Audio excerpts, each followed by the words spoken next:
കയ്യിൽ ഇത്തിരി വെളിച്ചെണ്ണ ഒഴിച്ചിട്ട് തന്നെ തുടങ്ങാം കേട്ടോ. തൊടാൻ പോകുന്ന സാധനം ഇത്തിരി ചൊറിയൻ സ്വഭാവമുള്ള ആളാണേ, അതുകൊണ്ട് വെളിച്ചെണ്ണ ഒഴിച്ചിട്ട് തന്നെ തുടങ്ങാം. ചേനയാണ് കേട്ടോ, നമ്മുടെ പറമ്പിൽ നിന്ന് പറിച്ച ചേനയാണ്. അപ്പോൾ ഒരു കഷ്ണം പുഴുങ്ങി കഴിക്കാൻ പോവുകയാണ്. പുതിയ ചേന പുഴുങ്ങി കഴിക്കാൻ നല്ലതാണ്. പറമ്പിൽ നിന്ന് പറിച്ച ഉടനെയുള്ള ചേന, അതിനെയാണ് കേട്ടോ പുതിയ ചേന എന്ന് പറയുന്നത്.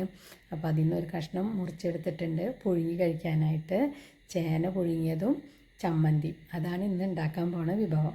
ചേനയുടെ ബാക്കി മാറ്റി വെച്ചിട്ടുണ്ട്. ഇനിയുണ്ട് ചേന കൊണ്ട് ഉണ്ടാക്കാനുള്ള വിഭവങ്ങൾ. മോരൊഴിച്ച് കറി വെക്കണം, ഇറച്ചിയിലിട്ട് വെക്കണം, ഉപ്പേരി വെക്കണം, അതുപോലെ തന്നെ വറുത്ത് കഴിക്കാം. എല്ലാത്തിനും ചേന നല്ലതാണ് കേട്ടോ.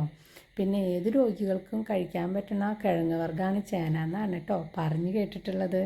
അപ്പോൾ ചേന എല്ലാവരും കഴിച്ചു നോക്കിയോളൂ. ഇന്ന് നമ്മൾ പുഴുങ്ങി കഴിക്കാനാണ് കേട്ടോ പോണത്. മണ്ണൊക്കെ കളഞ്ഞ് വൃത്തിയാക്കിയിട്ടാണ് ചേനക്കുട്ടീനെ അകത്തേക്ക് കയറ്റിയത്. ഇനി തൊലിയൊക്കെ കളഞ്ഞ് വൃത്തിയാക്കി നമുക്ക് പുഴുങ്ങാനായിട്ടുള്ള കഷ്ണങ്ങളായിട്ട് മുറിച്ചെടുക്കാം കേട്ടോ. പുഴുങ്ങാൻ കഷ്ണമാക്കുമ്പോൾ ഒരുപാട് ചെറുതാക്കി മുറിക്കേണ്ട, ഒരിത്തിരി വലുപ്പമുള്ള കഷ്ണങ്ങളായിട്ട് തന്നെയാണ് മുറിക്കുന്നതാണ് നല്ലത്. കൊള്ളിയൊക്കെ പുഴുങ്ങി കഴിക്കണ പോലെ തന്നെ നല്ല സ്വാദാണ് കേട്ടോ ചേന പുഴുങ്ങി കഴിക്കാനും. ഇതിങ്ങനെ അരിഞ്ഞെടുക്കണേക്കാളും ഇങ്ങനെ കൊത്തിയെടുക്കുമല്ലോ, കൊള്ളി വേവിക്കാനൊക്കെ ആയിട്ട് നമ്മൾ കൊത്തുമല്ലോ, അങ്ങനെ എടുക്കണതാണ് നല്ലത്. അപ്പോൾ പെട്ടെന്ന് വെന്ത് കിട്ടും കേട്ടോ. ഇപ്പോൾ നമ്മുടെ ചേനയൊക്കെ ഞാൻ മുറിച്ച് കഷ്ണങ്ങളാക്കി എടുത്തിട്ടുണ്ട്.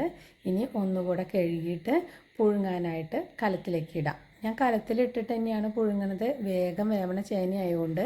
ഇനിയിപ്പം കുക്കറിൽ പുഴുങ്ങേണ്ടവർക്ക് അങ്ങനെയും ചെയ്യാം കേട്ടോ. ഇതിപ്പോൾ വേഗം വെന്ത് കിട്ടണോണ്ട് കലത്തിൽ തന്നെയാണ് ഇടണത്. ചേനയുടെ മുകളിലേക്ക് നിൽക്കുന്ന പോലെയിൽ വെള്ളം ഒഴിക്കുന്നുണ്ട്. എന്നിട്ട് നമുക്ക് അടുപ്പത്തേക്ക് വെക്കാം കേട്ടോ. ഇനി പാകത്തിന് ഉപ്പും ചേർക്കാം. കല്ലുപ്പ് തന്നെയാണ് ഞാൻ ചേർക്കുന്നത്. കുറച്ചധികം ഇടുന്നുണ്ട്, വെള്ളം ഊറ്റിക്കളയാനുള്ളതാണല്ലോ, അതുകൊണ്ട് ഒരിച്ചിരി ഉപ്പ് അധികം ചേർത്തിട്ടുണ്ട്. ഇനി അത് അവിടെ ഇരുന്ന് വേവട്ടെ. അപ്പോഴേക്കും നമുക്ക് അതിൻ്റെ കൂടെ കഴിക്കാനുള്ള ചമ്മന്തി തയ്യാറാക്കാം കേട്ടോ. കുഞ്ഞുള്ളിയും മുളകും വെച്ചിട്ടുള്ള ചമ്മന്തിയാണ് ഞാൻ ഉണ്ടാക്കുന്നത്. ചുട്ടരച്ച ചമ്മന്തിയോ ഇറച്ചിക്കറിയോ തൈര് മുളകിട്ടതോ ഒക്കെ കൂട്ടിയിട്ട് ചേന കഴിക്കാൻ പറ്റും കേട്ടോ. ഇനി തേങ്ങാ ചമ്മന്തി കൂട്ടി കഴിച്ചാലും നല്ലത് തന്നെയാണ്. ഇന്നിപ്പോൾ ഞാൻ ഉണ്ടാക്കുന്നത് ഉള്ളിയും മുളകും വെച്ചിട്ടുള്ള ചമ്മന്തിയാണ്. അതിന് കുഞ്ഞുള്ളി നന്നാക്കി എടുത്തിട്ടുണ്ട്, പച്ചമുളകും എടുത്തിട്ടുണ്ട് കേട്ടോ. മുളകൊക്കെ കഴുകി വെച്ചിട്ടുണ്ടായിരുന്ന തന്നെയാണ്, എന്നാലും ഒന്നുകൂടെ നന്നായി കഴുകിയെടുക്കുന്നുണ്ട്. ഉള്ളിയും കഴുകുന്നുണ്ട്. ഇനി അതിൽ നിന്ന് കഴുകി വാരി എടുത്തിട്ട് കല്ലിൽ വെച്ച് ചതച്ചിട്ടാണ് നമ്മൾ ചമ്മന്തി ഉണ്ടാക്കുന്നത്. മിക്സിയിലിട്ട് അരച്ചുണ്ടാക്കേണ്ടവർക്കാണെങ്കിൽ അങ്ങനെയും ചെയ്യാം കേട്ടോ. ഞാൻ എന്തായാലും കല്ലിൽ ചതക്കുകയാണ് ചെയ്യുന്നത്. ഇനി ഇതിലേക്ക് നമുക്ക് ആവശ്യത്തിനുള്ള ഉപ്പിടുന്നുണ്ട്. അതും കല്ലുപ്പ് തന്നെയാണ് കേട്ടോ ചേർക്കുന്നത്. പിന്നെ കുറച്ച് കറിവേപ്പിലയും കൂടി ചേർത്തിട്ടുണ്ട്. ഇനി അതിൻ്റെ മുളക് വലിയ മുളകായതുകൊണ്ട് ചതയ്ക്കാൻ എളുപ്പത്തിന് ചെറിയ കഷ്ണങ്ങളാക്കിയിട്ടൊന്ന് മുറിച്ചിടുന്നുണ്ട് കേട്ടോ. എൻ്റെ ചതകല്ലേ ഇച്ചിരി കുഴി കുറവാണ്, അതുകൊണ്ട് ഞാൻ കുറച്ചായിട്ട് ഇട്ടിട്ടാണ് ചതച്ചെടുക്കുന്നത്. ഇനി ചില ചേനയ്ക്ക് വെന്ത് കഴിഞ്ഞാലും ചെറിയ ഒരു ചൊറിച്ചിലുണ്ടാവും. അപ്പോൾ അങ്ങനെ ഉണ്ടെന്നുണ്ടെങ്കിൽ ഇതിൻ്റെ കൂടെ കുറച്ച് പുളിയോ പുളിയുള്ള തൈരോ ചേർത്ത് കഴിക്കുകയാണെങ്കിലും ചമ്മന്തി അങ്ങനെ കൂട്ടി കഴിച്ചാൽ ചൊറിച്ചിൽ മാറിക്കിട്ടും കേട്ടോ. ഇല്ലെങ്കിലും പുളിരസം വേണമെങ്കിൽ ഇതിൻ്റെ കൂടെ കുറച്ച് പുളി ചേർക്കാം. അപ്പം നമ്മളിത് കുറച്ച് ഇട്ടിട്ട് എല്ലാം മുളകും ഉള്ളിയും ചതച്ചെടുക്കുന്നുണ്ട്. വല്ലാണ്ട് ചതഞ്ഞ് പോകണ്ട കേട്ടോ, ഒന്ന് കുത്തി ചതച്ചെടുത്താൽ മതി. ഈ ഉള്ളി മുളകും ചേനയുടെ കൂടെ കടിക്കാനായിട്ട് കിട്ടുന്ന പോലെയാണ് ചതച്ചെടുക്കുന്നത് കേട്ടോ. അങ്ങനെ അരച്ച് എടുക്കേണ്ട ആവശ്യമില്ല.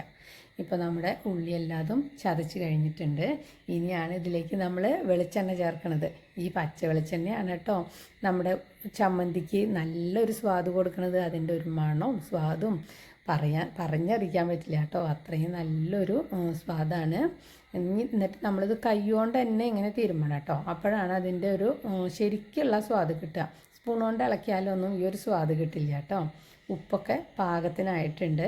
ഇച്ചിരി വെളിച്ചെണ്ണ കൂടി ചേർക്കാം. വെളിച്ചെണ്ണ എത്ര ചേർത്താലും സ്വാദ് കൂടെ ഉള്ളൂ, എന്നാലും ഒരു പാകത്തിന് ചേർത്താൽ മതി കേട്ടോ.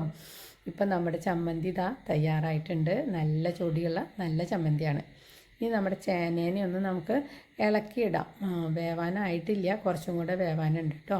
അടിയിലത്തെ കഷ്ണങ്ങളൊക്കെ ഒന്ന് മുകളിലേക്ക് വരുന്ന പോലെ ഒന്ന് മറിച്ച് ഇളക്കി കുറച്ച് നേരം കൂടെ വെക്കാം. ഒരു കഷ്ണം എടുത്തിട്ടൊന്ന് നോക്കാം വെന്തിട്ടുണ്ടോയെന്ന് കേട്ടോ. ഇല്ല, നോക്കട്ടെ. ഇല്ല, വെന്തിട്ടില്ല, ഒന്നുകൂടെ വേവാനുണ്ട്. ഒരു ഇച്ചിരി നേരം കൊണ്ട് കിടന്നാൽ വെന്ത് കിട്ടും കേട്ടോ. അപ്പോൾ ഇത്തിരി നേരം കൂടെ അടഞ്ഞിരിക്കട്ടെ. ഇപ്പം നമ്മുടെ ചേന നന്നായി വെന്തിട്ടുണ്ട്. ഒരുപാട് വെന്ത് കുഴഞ്ഞു പോകണ്ട, ഇങ്ങനെ സോഫ്റ്റായി വരുമല്ലോ, അത്രയ്ക്കായിട്ട് വെന്താൽ മതി. കുഴഞ്ഞു പോയാലും കഴിക്കാനായിട്ടൊരു സുഖം ഉണ്ടാവില്ല. എന്നാൽ വെന്തിട്ടില്ലെങ്കിലോ ചൊറിയും ചെയ്യും കേട്ടോ. അപ്പോൾ പാകത്തിന് വേവായിട്ട് കോരിയെടുക്കാം.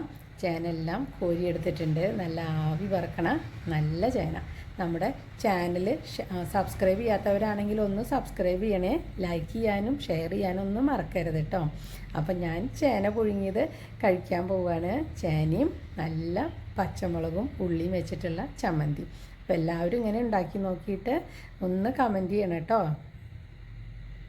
അപ്പം ഞാൻ കഴിക്കട്ടെ, എല്ലാവരും ഉണ്ടാക്കി കഴിക്കണം കേട്ടോ.